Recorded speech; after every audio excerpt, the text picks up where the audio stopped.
What if everything you thought you wanted was never truly meant for you? This is the story of how I lost my everything only to find myself. My name is Sarah. I was 27 years old, living in a city that never stopped moving. From the outside, I had everything: a stable job, a decent apartment, and a few friends I could call when I felt too lonely. But inside, I felt like a stranger in my own life. Each morning, I woke up to the same alarm. I got dressed in clothes that didn't feel like me. I ate toast I didn't even enjoy. And I took the bus to an office where I smiled without meaning it. Every day felt like a copy of the day before. I wasn't happy. I wasn't sad. I was just numb. People at work liked me, but no one really knew me. I laughed at jokes I didn't find funny. I nodded in meetings, even when I had no idea what we were doing. In the evenings, I would come home, heat up frozen food, and scroll through social media. I watched others live colorful, exciting lives, traveling, building things, falling in love, learning languages, climbing mountains. Me? I was just watching life happen, not living it. It was a Tuesday. It had been raining all day, and I forgot my umbrella. I had a terrible day at work. My boss told me I wasn't showing leadership. I missed lunch, and to make things worse, I missed the last bus. I started walking home in the rain. My shoes were wet. My hair was dripping. I felt cold, frustrated, and lost. Then I saw a little shop I had never noticed before. It was a small bookstore, squeezed between two tall buildings. The light inside looked warm. I walked in. An old man behind the counter looked up. He smiled kindly and said, "Bad day?" I nodded. "Just hiding from the rain." He chuckled. "Sometimes the rain helps people find shelter in the right places." I wasn't sure what he meant, but something about the shop made me feel safe. I walked slowly between the shelves. One old book caught my eye. It had no fancy cover. The title said, "The Journey to Yourself." I don't know why, but I bought it. That night, I made some tea and opened the book. It wasn't a story, it was a journey. Every page had questions like, "Who are you when no one is watching? What brings you peace?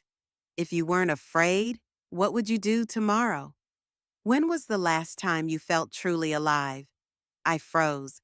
I didn't have answers. I closed the book and cried. Not because of pain, but because I realized I didn't know myself. I knew my job title. I knew what my parents wanted me to be. I knew how to act polite, how to follow rules. But I didn't know who I really was. The book gave small weekly challenges. The first one was, take 1 hour this week to do something your younger self loved. I laughed. What did I love? Then I remembered painting. When I was 14, I would sit for hours with watercolors, drawing skies, trees, faces, dreams. But I stopped in college. I told myself I was too busy, that it was childish. So, on Sunday, I went to a nearby store and bought cheap watercolors and a small canvas. I sat by my window, played soft music, and painted. It was messy, but it was mine. For the first time in years, I smiled with no reason. The book made me ask myself things I had ignored. Why do I stay in a job I hate? Why do I always try to make others happy and forget myself? Why do I feel guilty when I rest? What do I truly want? I started writing in a journal every night. I wasn't writing for anyone else, just for me. Some nights I wrote, "I don't know what I'm doing." Other nights, "I felt happy today." I smiled at a stranger. I listened to birds. Little things.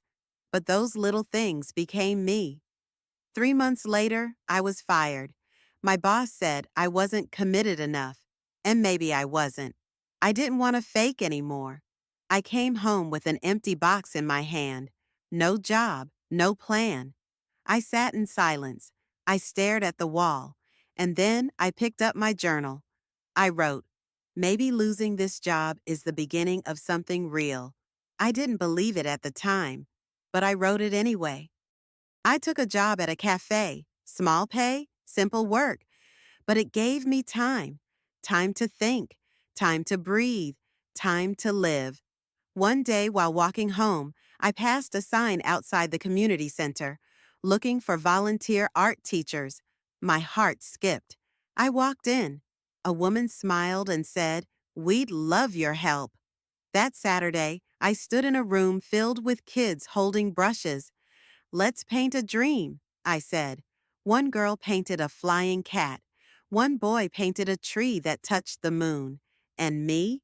I painted a girl standing alone, watching the sky, but smiling. Week by week, I changed. I woke up excited. I laughed more. I started cooking real food. I called my mom and told her things I never told her before. I stopped comparing myself. I deleted social media for a month and realized I didn't miss it.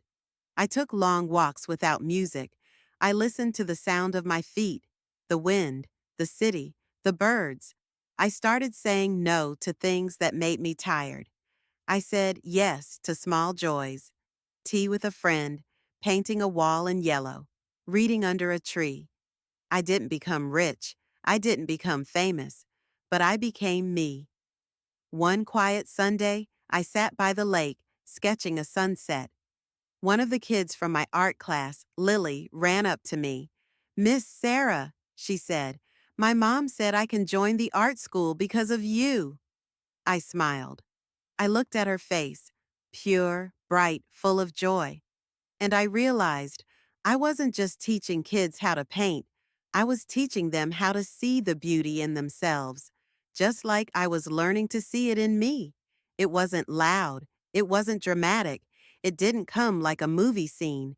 It was a moment, a quiet one, sitting by the water, holding a paintbrush, smiling for no reason, feeling light, no fear, no guilt, no mask, just me, peaceful, whole, found.